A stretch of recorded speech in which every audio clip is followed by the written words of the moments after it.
I'll be talking again about my experiences at the Western Blind Rehab Center. Again, we're the only VA that has both the Polytrauma Center and a Blind Center. And in the case study that I talked about yesterday, I talked about the patient who said, well, why am I going to blind rehab when I can see?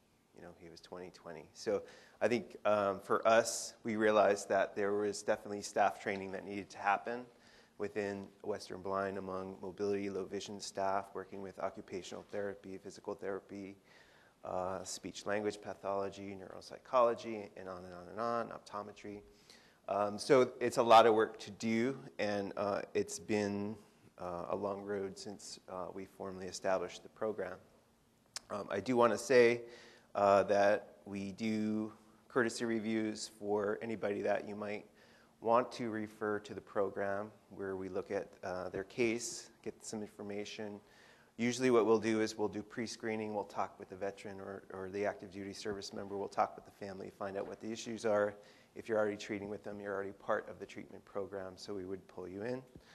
The other thing that we've done kind of as a bridge for some of the other programs out there is if we do have somebody that comes in, if at your program you have an OT, a O&M, a low vision therapist, we have brought them into the program for a week or 2 weeks while the patient is there so that when they go back, there's some follow-up training. So we do provide that additional training, and we're also a CE accreditation provider for O&M, CLVTs, and rehab teachers. So just a little plug, and I have some information if anybody wants it. So that's mainly just a little review from yesterday. Also, today, again, we're starting to talk about stroke, which is also a huge population that we serve at the Western Blind Rehab Center through CMVR. Stroke is also a huge population where we see these hemifield loss, all these other vision dysfunctions. So we talk a lot about TBI and the numbers within TBI, and there's a huge population of veterans with stroke. So that's also kind of an untouched and another group of veterans that really need services. Does anybody know the little story about 4 people? Named everybody, somebody, anybody, and nobody? Has anybody heard this? Okay. I heard this once and it stuck with me. So I think it's really telling for case management and probably in wherever you work, whatever you ever done professionally, I'm sure this story will stick with you. So this is a story about 4 people, everybody, somebody, anybody, and nobody. There was an important job to be done, and everybody was asked to do it. Anybody could have done it, but nobody did it. Somebody got angry about that because it was everybody's job. Everybody thought anybody could do it. But nobody realized that everybody wouldn't do it. It ended up that everybody blamed somebody when nobody did what anybody could have done. So I heard that once and it always stuck with me. And really, for case management, going between VA and DOD, that really stuck with me. So trying to manage and coordinate all the different case managers. We have OIF, OEF, OND coordinators. We have VBA case managers. We have caregiver coordinators. We have the Vision Impairment Service Team, or VIS coordinators, Federal Recovery Care coordinators, military case managers, military liaisons, benefit counselors, social workers. And then I ran out of the slide, so there's more and more case managers, there's more and more people involved. And the thing with this is some of these people haven't even met the veteran. They don't have a rapport. It's a piece of name on a paper for some people. Although I'm not saying that's how they treat them, they just haven't met the person, they don't have that rapport.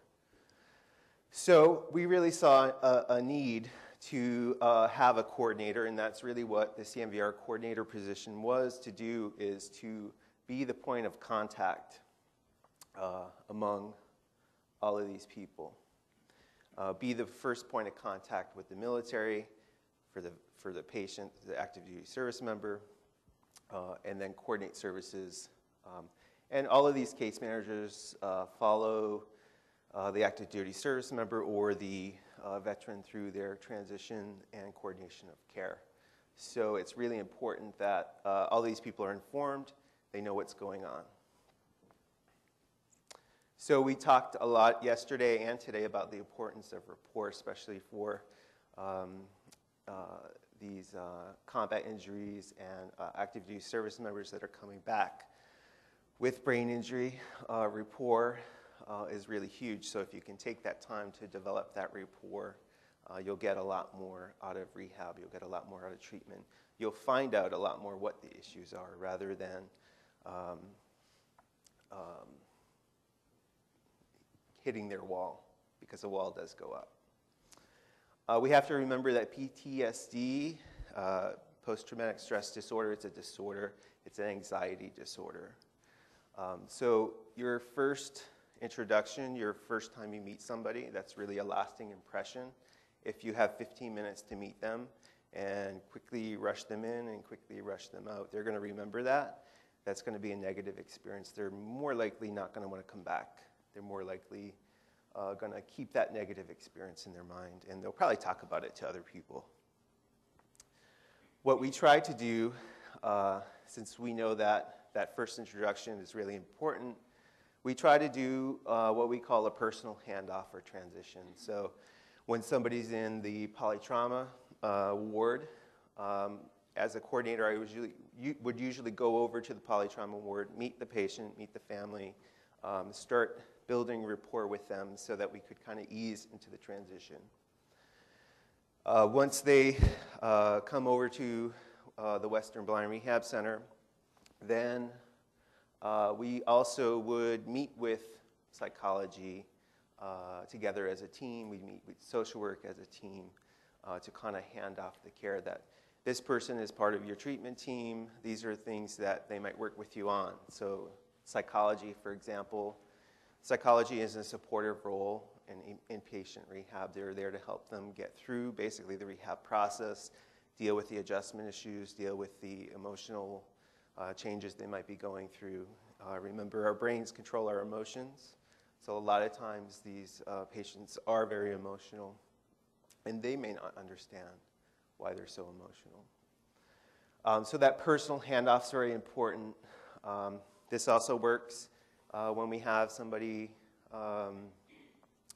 going from our center to home, or they're going to, maybe we're referring them for BROS or another provider back at home. So we try to make that bridge as well, whether it's a phone call or a VTEL call, so that the patient gets a sense who this person is, what their name is, what they look like, what they sound like, so that there's some kind of bridge. So we use that a lot, and we find it very effective in the treatment. Another big thing is discussing expectations. Discussing expectations with the patient, their family. What are their expectations? Sometimes their expectation might be, I want to be the same person I was before, or I want to see exactly like I was before. And realistically, we have to tell them what the reality is. When we're teaching scanning strategies for field loss, we're very clear with them that we're not expanding your field. We're not making you see more. We're teaching you to use your vision more efficiently and more effectively. So expectations are really an important discussion to have, and that's kind of an ongoing discussion, especially as we're trying different therapies and we're trying to fine-tune certain things. What works for one person with a brain injury, well, no, doesn't work for the next person that comes through your door with a brain injury. So being upfront about those expectations, and a lot of in our pre-screening, that's a lot of what we're talking about, what the family should expect. How will they be involved in this process? What will follow-up be like? Those types of things. Feedback is also very important, both feedback from the patient to us and us to the patient. How did a certain session go? Giving them feedback about their performance. and asking them, how are things going in your program? How is training going with OT or PT? How are they perceiving it, or how are they, what is their experience? And sometimes you'll find the issues or how they might be perceiving certain things that maybe aren't what the instructor intended or what the therapist intended, but there might be a roadblock there. And so it opens up a lot of discussion. It opens up some communication. We talked about communication this morning. Communication is key. Effective team communication is vital, and we all communicate in different ways. There's a different rehab language. There's a different medical language. When you're in polytrauma, there's a different language that we all need to kind of learn each other's language. And a big thing that we use are recommendations from speech pathology, from neuropsychology, really from all the different assessments that are done throughout the hospital, and make sure all the team members know what's going on. We have a lot of team meetings. We talk a lot about the cases that we're actively involved in, and cases that we know are coming up, and cases that we're following up on. So when you're case managing, it's just not who you have in front of you, it's all those other people that you've been working with and that are going to be coming through the door. So in some sense, we're all a case manager when you have the patient in front of you. The other thing that early on was really important was coordinating these visual training goals into other treatment areas. As I mentioned, going to physical therapy, going to occupational therapy, different types of therapy with the patient. I remember one session in physical therapy, they were doing some work on the parallel bars, working on balance. And I said, well, what we're trying to achieve with the vision is opening up this left field. So we're incorporating a head turn. So while they're working on the balance, the parallel bars for balance, let's incorporate a head turn. So showing PT some of the visual training strategies that you can use simply with my favorite tool, just some Post-it notes. Putting some letters, numbers on Post-it notes, put them on the wall, on a board, and have them do some head turning. How does that affect their balance? How does that affect the training that they're trying to do? What is the range of motion in the neck? Is that appropriate for them to turn that far? So those are conversations that need to happen, definitely in the assessment process and in the treatment process. And I think that's something that we're often working in separate areas, and again, we need to communicate and work on those goals together. You also need to communicate with the patient and educate them. I talked about that yesterday, about their deficits and the recommendations. We do a lot of education, as I talked about yesterday. We also do an exit interview with the patient and their family, and a lot of things that come up in that exit interview is, well, this is the first time that someone actually told me about my brain injury or talked to me about what that means. And I know it's not the first time that it happened, but it's the first time that it was accessible to them, that they actually understood and they started to develop a language for what that meant. So that's also a really important part of this process.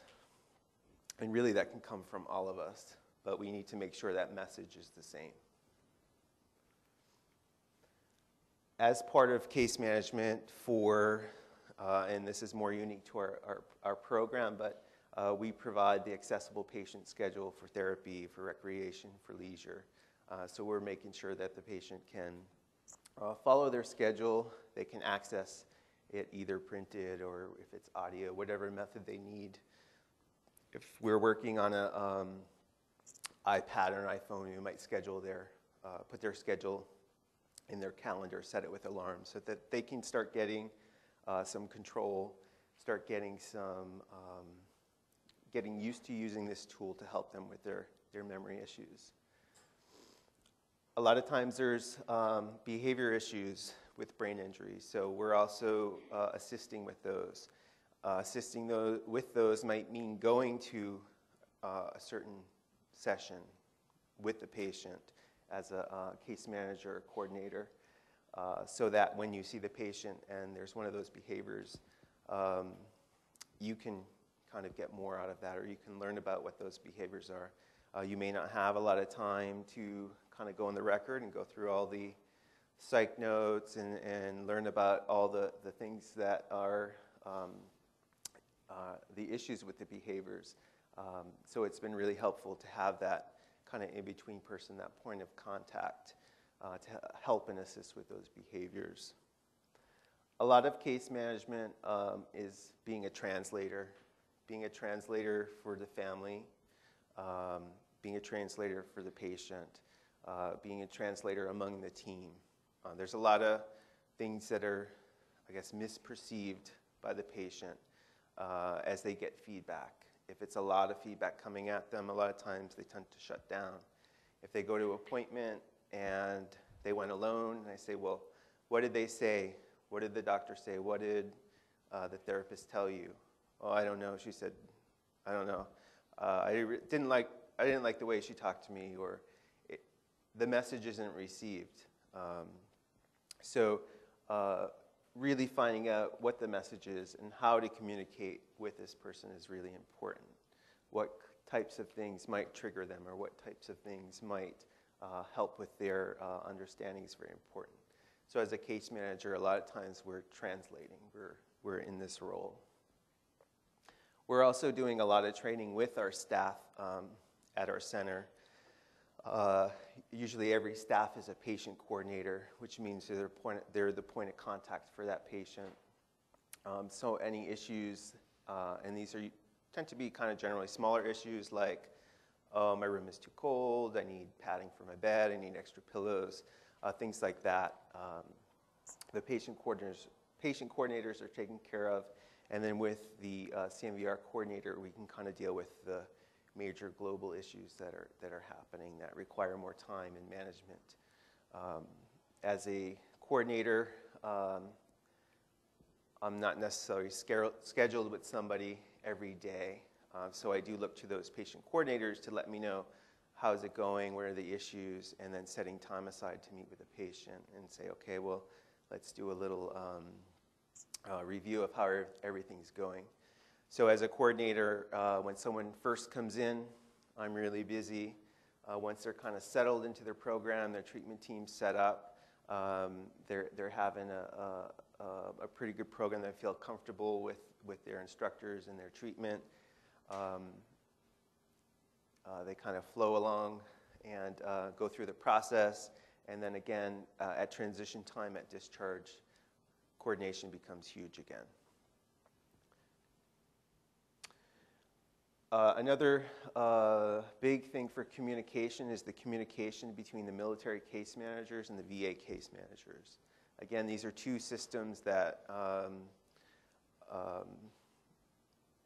require a lot of involvement to make things go smoothly.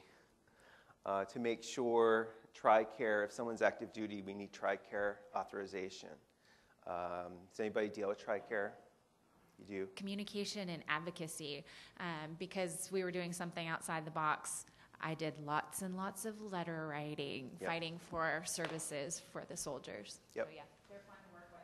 Yep. Yep, that's a good way to put it. TRICARE is a lot of fun. And advocacy is huge. So if somebody is active duty, they're under military orders to be at our facility. Their job is to be there. Their family members can also be under military orders. Sometimes the military thinks that a family shouldn't be there, that it's not necessary that a family member be under orders to participate in the rehab. And then it's up to us to write the letters, advocate for the family member, advocate for the active duty service member to have somebody with them to make sure that they're going to have all the support that they need. Advocacy is also a big thing that we work on, especially with active duty service members, to let them know and to actually show them how to advocate for themselves. what types of things do they need to advocate for. They're used to mostly following orders. So it's a big shift to them. I think this morning you talked about they're taught not to complain. It's a weakness to complain. So we have to spend time with them and talk to them about it's actually a strength to bring these issues up. These are difficult issues. It takes a lot of strength to face these issues, and to try to get that from them is going to go a lot more when they get out, when they're working with other providers, if they can advocate for their needs, if they can say, if they go into a therapy session with somebody, and they're sitting down and there's a bright window behind them and the shades are up and the sun's coming in their eyes, some people will sit through that. They'll sit through the pain, they won't say, can you put your shades down? Can I move my chair? Those are things that they need to know that it's okay for them to do, to request, to let a provider know that that's what they need. What to expect post-discharge, this should really be from the military. That's on the top of their minds. What's going to happen to me next? I don't know. So as a case manager, I'm trying to communicate with their military liaison, their military case managers. Where's this person going to live? Usually what happens is someone goes through a warrior transition unit, a WTU, and usually they go through their MEB, their board in that time, and that can be anywhere from 6 months to a year. I've heard of some people being in their warrior transition unit for 3-4 years. What that means is they're housed usually on a military base somewhere that's usually not necessarily near their home or near caregivers and family. And what we try to do in the rehab process is prepare them for the next step. Well, where are you going to be living? If I'm going to be teaching you to take public transportation, are you going somewhere that has public transportation? Is that a realistic goal to work on? Are there quarters where you can actually do some independent cooking? If you're going to be there for a year and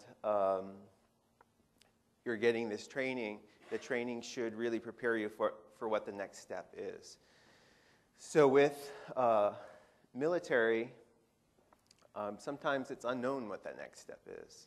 Sometimes we're told, well, okay, they're going to go to San Diego, so we prepare them for San Diego, and then at the last minute, it's changed to another location. So this is difficult for us in the rehab process, but it's even harder for the patient. They don't know what to expect. And in some sense, what we're doing in the rehab process and what's going on in the military is a separate conversation. And I've had a lot of our teams are large teams with many of all those case managers. You saw the list of many of them participate in our team meetings. And sometimes these things come up, and sometimes it's an unclear message. So really kind of keeping in contact with the military case managers, letting them know the importance of, of knowing, well, we need to know whether there's stairs present. Are they going to be on the 3rd floor, the 4th floor? Are they on the 1st floor? Are there elevators in the building? What is the design? Is it accessible for them? What is around there? Can they get additional occupational therapy, physical therapy, speech if they need it beyond the training? So there's a lot of planning in that. Sometimes the military liaison, sometimes some of the military case managers are also military that are also going through the discharge process. Some of them also have PTSD. So you might not get your phone calls returned. You might have to really reach out and keep calling these people to find out answers, or to even find out who those people are. When you get an active duty service member, usually it has to come from them. Who's your case manager? I don't know, Nancy something, she talked to me once. Would you have their phone number? No. Well, who else is involved in your care? So they don't arrive with a piece of paper that says, these are my case managers, these are the contact information, these are the people that need to be involved. So again, the military is a whole nother system of care to incorporate and to communicate with. And then, of course, whether you're dealing with the Army, the Air Force, Marines, everyone's a little bit different how they do things and what their process is and what their communication style is. So it's really important to, what I do is, as soon as I have somebody's name, I know they're coming in active duty, I start going to the military liaisons, getting names, getting contact information, sending out emails, sending out phone calls, and with communication, we all communicate differently. Some people like to respond by email, some people like text messages, some people like a phone call. So I do all of those things. I over-communicate. But that's the only way to get everybody together and on the same page and understand what we're trying to do, because we really are all trying to do, provide the best care that we can provide. And we have so many resources, but again, it's how do we get all these resources together? How do we coordinate these resources? A big thing is the timing of injury and, of course, the severity of injury. If somebody is injured in combat, they've gone from combat to a hospital. There's no transition for them. They might be in a hospital for many months. So from the battlefield to a hospital, they may not have been home. We talked about that yesterday in my case study. They may not know what it means to live with whatever vision they have.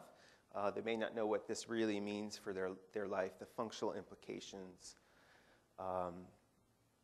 We also serve patients that may have had a stroke or may have been living with their brain injury or their vision dysfunction for a long time. So they might already have some strategies that they've incorporated. They might be more comfortable with or more along their adjustment process. So timing of injury is very important and also a consideration when we're looking at case management and coordination. So just another thing to consider. Community reintegration is really big. That's huge, especially for the guys and female active duty members that are coming from the battlefield into the polytrauma transition program and then to our program. This is usually the first time that they're going back out into the community. And this is really where you start to see the PTSD. You start to see the reactions. When we're doing mobility with these people, we're taking them out into the community. We're taking them out. We go downtown Palo Alto. We go to Stanford University. We're trying to navigate these complex environments, teach them the skills that they would need to do this independently. And we're seeing how they react to that. And trying to also give them the strategies for how to recognize their triggers and how to deal with their triggers. But we're not usually doing PTSD treatment and blind rehab or vision rehab treatment at the same time. We're trying to give them resources to more fully get engaged with their PTSD treatment if that's needed. As I mentioned, there's a lot of resources for recreation, there's vocational resources. So trying to get them in contact at the proper time. So voc rehab may not be appropriate for somebody that's fairly still acute in their rehab process. So the timing of those resources are important. There's also a lot of outside VA resources that you can get in touch with. The case study that I presented yesterday, we referred him to a program. It's called the Wounded Warrior Project, where he went to, I think was in Florida, and he went for a year, and it's a retraining program. He learns study skills, he goes to classes, he learns how to take notes, and it's all done with other veterans, so there's that peer support. They're in it together. And although it was a difficult process, he was able to complete that 1 year, which really set him up for being able to realistically live independently, deal with some of the struggles with going back to school, dealing with PTSD, learning how to communicate with teachers, and being in a group setting. He's actually enrolled in school now for computer science. So that program really helped out. So there's a lot of different hidden programs out there, lots of resources, and new things pop up all the time. So trying to keep in touch with what's available. And I always ask social workers and the other coordinators, well, what are the resources you use in your area? What are your hidden resources that are really good? And I try to keep some lists of those. Another important thing is establishing goals. We could talk about this as rehab goals, but really establishing goals, if we think of life goals, what are your life goals? To go back to school.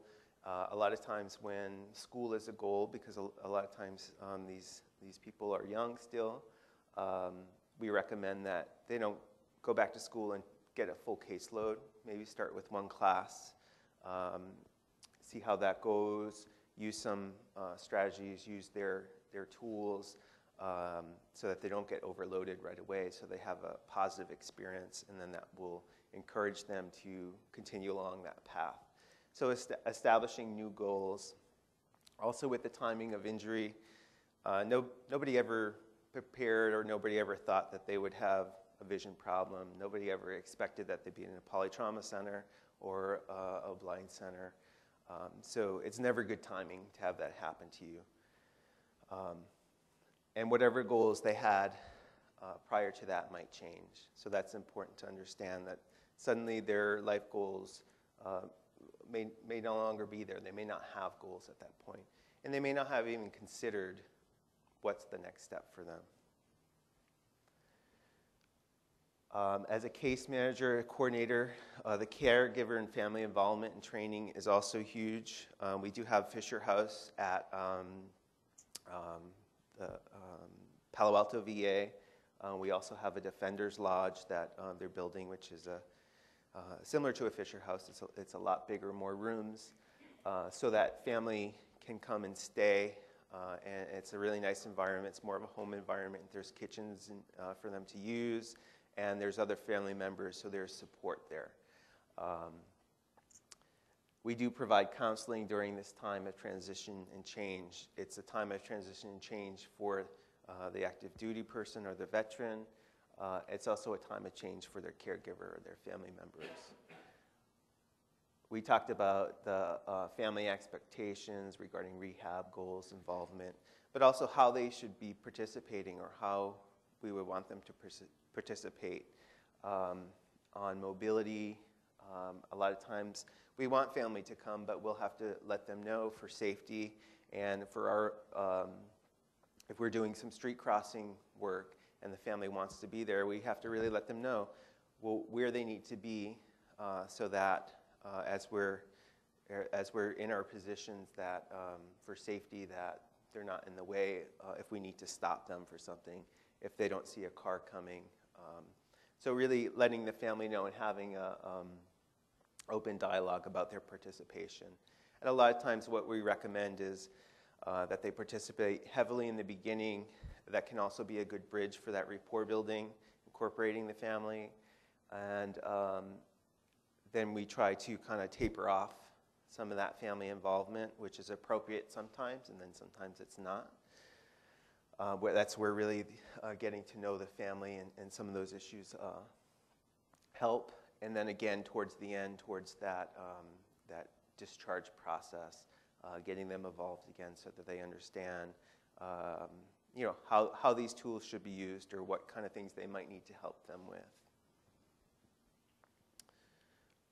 Connecting them or introducing them to caregiver coordinators. There are coordinators now in the VA that are mainly there for support for caregivers. A lot of VAs have a caregiver coordinator, so finding out who that is and connecting families. There can be resources for travel, resources for food, lodging, those sorts of things if your VA doesn't have a Fisher House or those other resources. And there's also a lot of service organizations that can provide clothing and funding, transportation, getting them set up with paratransit services or housing needs. We had a veteran come to us. He was an OAF veteran that lived in Hawaii, and he came to Palo Alto with just a pair of shorts and flip-flops, because that's what you wear in Hawaii. But in Palo Alto, it's cold in the morning, and it's usually cold at night. And he didn't have the money to go and buy a whole wardrobe, and he didn't have anybody to send him more shorts. But he needed some warm clothing. He needed shoes for mobility. He needed socks. He needed everything. So plugging him in with service organizations, plugging him in with the different resources at the VA to get those things so that we could actually do training. Another big thing is changes to the home environment for accessibility. Remember, if these people haven't been home yet, they don't know necessarily what their needs are. Do they need grab bars in the bathroom? Do they need a shower chair? Do they need ramps installed? And there are different HISA grants and different things they can apply for to help them get funding for these types of things. So plugging them in with those is really important. Discharge planning and transition to care.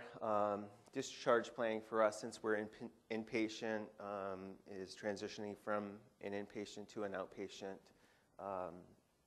And so we do, as I mentioned, a lot of communication with the outpatient rehab team. And again, we try to make that connection, include that provider in the team meetings so the patient or the veteran knows who those people are, kind of what the plan is, who they'll be seeing, and having their contact information too.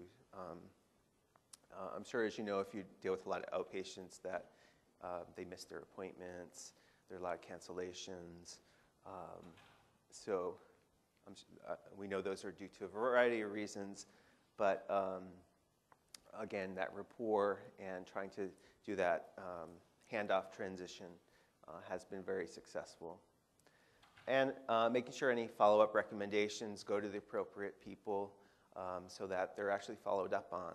It's not just a list of things in a note in CPRS, but they're actually done. So change is difficult.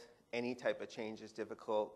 These are people in transition, families in transition. Again, it's not something they probably ever considered that they would need or be in this predicament. So having some empathy about that and really trying to understand what they're going through.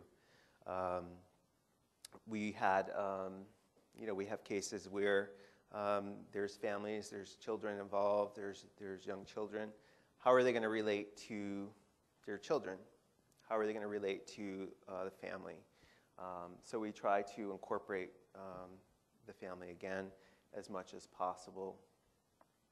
But it is a change for all of them. With brain injury, there could be personality changes, and caregivers really struggle with that a lot. Sometimes there's not a caregiver. That's even a harder predicament to be in if someone needs that additional support. So it requires a lot of patience. adjustment to vision loss, adjustment to disabilities, adjustment to physical, the change in maybe physical appearance. All of these things are things that our patients go through, whether they talk about it or not, and we try to encourage them to talk about it because it's on their minds.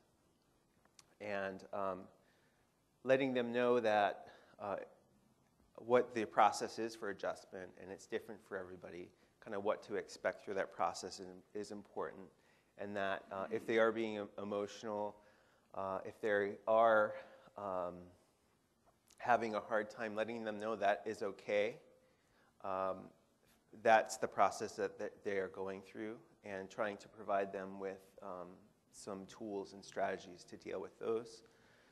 Another great thing about an inpatient rehab setting is they're there with other people that are going through that process and other people that have gone through that process. So it is very therapeutic for them just to be among their peers and see, well, hey, that guy can do it. He's a lot worse off than I am. I can do it. So just them being there and having that camaraderie and being together is very therapeutic. Another thing that's really important is to think about is a loss of identity. Somebody that is a Marine is a Marine. And when they're injured, they feel like they're not a Marine anymore, and they know they might potentially be discharged from the Marines. So that's a huge loss to them. And a lot of times they might not even have the language to discuss that. But it comes out in certain things that they say or certain questions that they ask. They want to know what that discharge process is going to be. And again, that's something I can't provide to them if it's not being accurately communicated to me. So that's a difficult thing for them. Also think of identity. Think of as a family, what are your roles in the family? Those might be changing. So there's a lot of loss of identity. There's a lot of loss of control here. I talked about the personality changes and just the stages of grief and adjustment. So quickly for this, I have a box here. How many squares do you see? 16? 17? How about 18, 19, 20? So we all see something different. So we must consider perspective. Perception is big in our patients, how they're perceiving something. We want to know how they're perceiving something. And really, we're dealing with the whole person. We're dealing with the whole of its parts. We really have to think holistically. And the more we look, the more we see the complexity, the more we see how things fit together. And really that's what case management coordination is looking at the whole of its parts and fitting them together. So I think it's great that we're coming together, and it's great that we have in our packets the recommendations for really what to do, some guidelines, and I think that's really the start of getting some of this treatment and some of this rehab to these patients that feel like there's no treatment for me, or there's no place for me to go, or I don't fit in anywhere. So that's my bit on case management. And I'll open it up for any questions or discussion. Thank you for a very insightful and thorough consideration of this. We often forget about this part of it when we're talking about the clinical things. And this is as much a part of the clinical aspect as anything else. I want to comment that you're working in a system that has a location and a certain reach. Right. But these problems are happening on even a more global basis. I mean, what happens when a person that you've been taking care of, and you've established all these relationships with, and you've got this capability, and then they move to, you know, Virginia or something. And so one of the things that we've been working with at the VCE is trying to establish mechanisms for that. And I introduced Joanne Egan earlier, and you know, she's constantly getting these things because she participates in this worldwide visual trauma VTC that Dr. Mazzoli puts on once a month, and they're looking at the people right at the time of injury and how they get evacuated and how. But it's all about handoff. It's all about communication of information between providers. It's all about dealing with these things at the earliest stages. But then beyond that, we get issues that happen.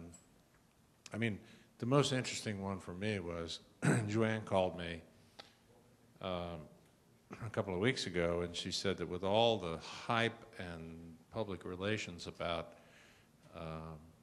TBI and the fact that we had this emphasis on trying to take care of it, that there was a veteran from World War II. How old was he? 90, yeah. And that he had TBI events in World War II, and he had these vision issues all these years, and he's been telling people about it, and nobody's paid any attention to him.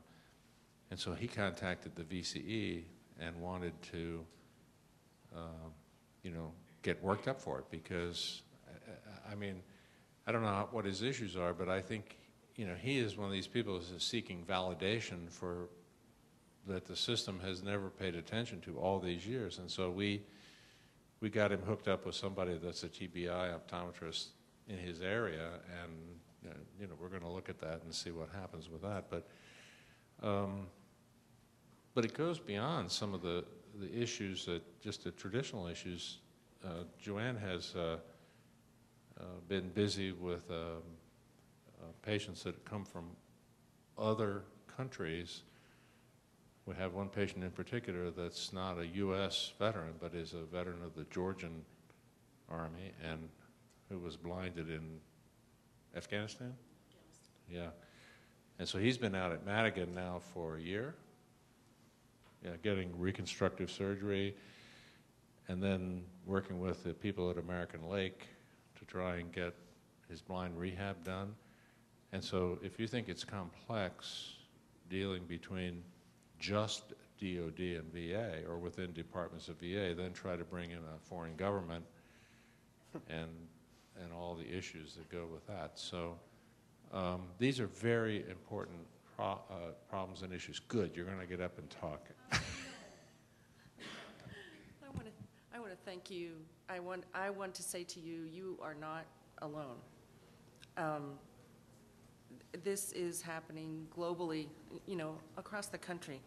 And I don't know, are you familiar with the Lead Coordinator Program, which is people in the national capital area who set policy have realized that there is an overabundance of resources, case management of all those people and more that you listed. Right. And when you ask a service member or veteran who's your case manager, or I don't know. You know, if you ask a military member, if you can't get case management out of them, if you say, who's your platoon sergeant, they know that answer. Right. And right away. So, and the platoon sergeant, by the way, will know who the case manager is. But, the Lead Coordinator Program is a DoD-VA joint program where they've recognized that sometimes people don't know who's driving the train. So it's both I have to look at my notes. It's both an inpatient and outpatient program where someone who is already a member of the care team is designated as the driver. And that is the name that that soldier or veteran should know. And that is the person that other members of the team should know to contact or know to know what's going on or have a resource to ask a question. On the inpatient side, that will be more of a medical case management driver. And on the outpatient side, it's going to be covered by the recovery care coordinators, so more non-medical. And that's not to say that people who are outpatient don't have complex medical needs. It just depends on where you are. I particularly want to comment on your translation services because my background is military case management as a civilian. And now I go back to my colleagues and I say, you know, I'm in a little office that's located in the ophthalmology clinic. This is what I'm trying to do. And what I try to do is, you know, sometimes when I look at the squares, they're not all there. Or a little square might be outside the box. And so what I try to do without carrying a caseload and seeing patients every day is try to bring the squares in alignment so that pieces come together. So I always say, and this is for all you providers in the room, other people may occasionally read your notes. And they will require a degree in cryptology to understand what you are saying. And it frightens them, and they're most likely, if they're going to read a note, they're most likely reading one they can understand where they get the point. So what I ask of you, I offer translation services for them. I say, you know, I offer translation services. And they look at me and I say, well, do you ever try to read an ophthalmology note? And they're like, well, not really, because I can't. And I'm like, well, here's my number, give me a call. And they do. And I offer translation for those notes and for those words to the service members and veterans as well. But so what I ask you to do is please give us a clue, you know, on the AP. Just say it, one line in English, one line. And then if they have a question, they'll call you. But most likely, if they see symbols and things they don't understand, they're not going to read very much. And remember that as much as we try to work together, the military, the DoD system, and the VA system are different. And when there is a soldier who's receiving care in the military medical system, he is number one. He or she is number one. That is what the system is there for. When dollars get tight, when things get crunched down, over 65 is going to go, elective is going to go. Active duty military, the hospital has to pay to send them. They are going to be retained within that system as much as possible. They're number one. There are access standards. For a wounded warrior, there are more stringent access standards, and that's what they're used to. So when they get through their now year-long process of the integrated disability evaluation system, which is joint, DoD and VA, and they get out into the VA system or get out into the civilian system using whatever mechanism of insurance they have, TRICARE or whatever, that system wasn't built exactly for them. It was built for everybody who needs the health care. So that's a big adjustment for them. So, and the other point about the wounded warriors who've come through and I can speak about the Army warrior transition system. It's built with a platoon sergeant and a case manager, and they make sure that they go to their appointments. And they are held accountable for the soldier going or not going to the appointments. And I have mixed feelings about that, because while we do a great job of getting them where they need to be, when they're in the military, when they come out to the VA, is somebody calling them saying, you have an appointment, you missed an appointment, you need an appointment, where are you? Because they're more or less accountable for seeking their health care, and they're not used to that. So it's a problem. We know it's a problem. And there's no easy solution. It's a joint system. They lose their identity. sometimes their career plan was to stay in the military. And when they're in the military with a job description with an MOS that they're an 11 Bravo, an infantryman, or something like that, they can stay in the military with that job description and with those skills, but even a fully sighted, fully capable person who gets out of the military has difficulty learning how to translate those skills into a civilian workforce. So if you have any type of, visual problem or post-traumatic stress or anything, that makes it even more difficult to translate to find the skills that you have and to translate them into the civilian workforce. So that's what I have to say. I want to say thank you. Thank you. Thank you. Yeah. And I'm at Madigan, and you can call me. Okay, I'll make sure I get your contact. Because if they're active duty Army, Yeah. and they are at Palo Alto, they belong to Fort Lewis, and that's us. There was a sort of emblematic case of lack of coordination that she was instrumental in solving. There was a guy that came over who had, he was losing his vision from, what was his condition? The one that... NMO. Right, it wasn't a combat injury, but he was losing his vision neurologically, and he was becoming very rapidly, effectively blind, but he was otherwise healthy, and he shows up at Madigan, and he was up in the neurology clinic, and he was facing the fact that he was going to be blind, but they were just putting off any assessment of anything to do with that while they were treating him medically. And the plan would have been that after he was cared for neurologically and he was finally squared away that way, then they would eventually ship him to Palo Alto for his blind rehab. But that could take months. In the meantime, this guy is going crazy in the hospital. And Joanne says, she goes around and she snoops for people, and tries to find them. And she discovered this, and she said, well, don't you realize that there's a blind rehab center about 3 miles away at American Lake, and he could go over there as a patient and actually live over there because he has no medical issues that would prevent that. I mean, he's not bedridden or anything like that. And so they got him over there, and they got him involved with early blind rehab, which helped him a great deal as an individual. But it was a breakdown in the way the system's structured that the care coordinator, who was, reaching across all these disciplines, was able to do something about.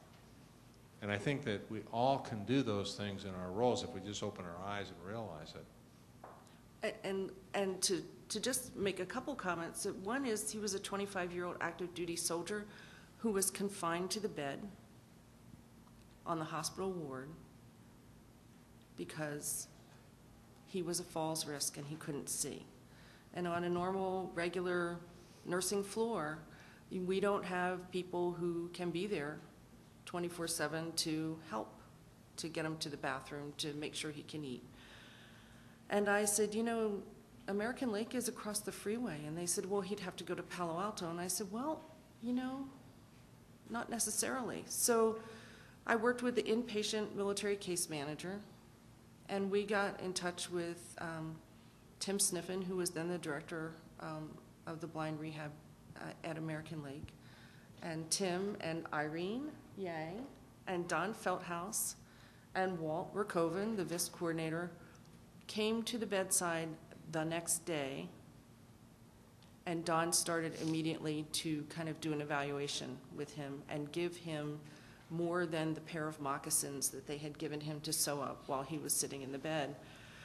So Don brought over a talking watch and showed him how to set up his food and did all those things that, immediately, and then went back later in the day while we were upstairs filling out the paperwork to get him enrolled, and did his full evaluation, gave him some basic mobility stuff. The next morning, they drove him to American Lake and got him into the program. And even though his vision, came back up, and Irene saw him repeatedly, she's nodding, he got the skills that enabled him to go home with his parents and be safe. What he wanted to do was return to playing games on his computer because he was like a master gamer. And Tim was able to help him get some of that equipment, to get an iPhone, which is what he wanted. Tim put him on the bus, made him go, got him to the iPhone store, made him get the iPhone, helped him with what he needed. And he did in, how long? Just a few weeks. He did what he needed from the program, which is set up that it's not your normal population. He did in a couple of weeks what would normally take an older veteran, 6 weeks to do, and was able to go home with his parents and receive care in the community. So, like I said, we're two different systems. The military doesn't have the resources for vision services and rehab services that you all have, and we just need to bring the pieces together. So, I would say that we're even more than two different systems, that every VA is so unique that really working with other VAs, and it's dealing with another system, right. even just another VA. So I'll quote my dear friend complex. Felix Barker, who says, when you've seen one VA, you've seen one VA. And then somebody added the other night, and on a different day, you'll see another VA. So, right. It's true. So, right. Right. And Dr. Mazzoli's thing is that this soldier was on Lovenox because he was bedridden, because he was a falls risk.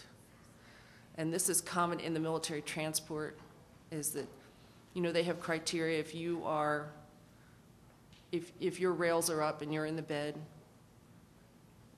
you fall into the DVT protocol and you get some form of Lovenox. So, it was important to get the 25-year-old out of the bed, more than once a day. So, Thank you. thank you. Anything else from that? Oh, Rob. Yeah, Rob Mazzoli from VCE. Thank you. I mean, this I see as being just a huge problem that we have, that is not unique to this conflict, but we see it with conflict. And I was fortunate enough to be invited to Tampa to talk. And one of in a side comment, I was talking to a Vietnam-era ophthalmologist who was on the receiving end of injuries coming out of theater. And he said one of the things that frustrated him the most was that he would go to bed at night, and in the morning he would wake up and there would be 5 new patients that he had no idea of who they were, what they were, or that they were coming at all. And the second biggest frustration for him was that he would take these 5 patients and then he would do whatever he was going to do, put them on the plane, and they would go back stateside.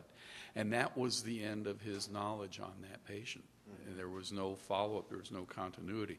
So the lack of coordination, the lack of follow-on communication has, not changed in the 40 years. We don't have we have not made a system change other than finger in the dike kind of thing from the point of injury into the military system. And it has only gotten worse between the military as our population has become much more mobile. People aren't going to be living in their hometown any longer. They're not going to come back and get out of the military and go home. They're going to go where the job is. And so the job may be initially back home, but very quickly it's going to be somewhere else, and it's going to be somewhere else, and it's going to be somewhere else. And that process of communication from not just the military to the VA, but from one VA to the next VA, from the VA to the community base, is only magnified now as our population has become increasingly migratory, not just while you're in the military and being transferred from post A to post B, but even when you get out. So the communication becomes a protean exceptionally difficult and from point of injury through point of discharge and beyond issue that I think will become a very significant problem that we need to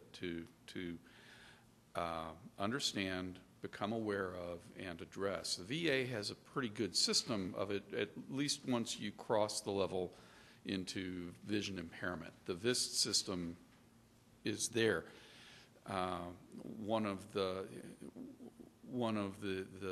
magnifying and compounding problems that I see is what do you do when you don't meet that standard? And that, again, speaks to the spectrum of vision injuries and ocular disease that we see now. Because, yeah, if you're in the polytrauma system, you have unfortunately met a threshold that gets you into the polytrauma system. And we have started to address some of those issues. But there is there's the majority of the people, the 2 million deployments that we have seen across the 10 years, the majority of those service members are not, fortunately, in the polytrauma. We've only had 60,000 injuries or so across 2 million deployments in the 10 years. So far and away, the majority of the people that may have had 100 blasts do not qualify to be in this very robust coordination system. I would argue, though, and I think BVA and the meeting going on in the other room would argue that they do qualify. As long as you have a vision dysfunction, you should be pulled into the system. No argument. Right. No Right. argument. I think that's. That is correct. Yeah. And that is but that's one of the issues is that But it's a gap. this exists, Right. but it doesn't exist here where the majority of the people are. Right. And even within the military system, we saw the map of the victors and the visors and the bros. Right. But there's unfortunately not a lot of overlap of where those locations are and where the major military posts are. Right. And so at one point, that guy with the 100 blasts was not in the VA system. He was still a platoon sergeant at Fort Hood or Camp Lejeune or some other place, still doing his military job, still going to school off duty, still having the vision problems, but not necessarily having immediate access, local access to Houston, to vision rehab. And so even that coordination becomes significant because these resources aren't necessarily located at the military location. Not to say that every military location has to duplicate that capability, but if you're in the proximity, how do you coordinate the transfer between the active duty post and the most local, the most regionally accessible Victor's Visor Bros Right. vision therapy program? So coordination becomes, I think, a huge elephant in the room that really puts is the glue that holds all of our efforts together. You said, Rob, you mentioned the mobility aspect of the veterans and stuff, and I know that personally because my daughter's a OIF veteran, and I mean she's been to VA hospitals across the country, 5 or 6, all East Coast, West Coast, Middle America, but depending on how much she's migrated around since she got out. So I mean I just know that personally, but you made the point that when a person comes in, if the initial interaction is the one that turns them off so they don't come back. And so then if you're dealing with a system where you don't have good coordination, where there's good handoffs happening, I mean, it's a recipe for disaster because, these people are coming in new to the system and there's not that good coordination and they may not get that initial good feeling about what they're doing, and then they'll fall off the plate again. So it's a huge issue.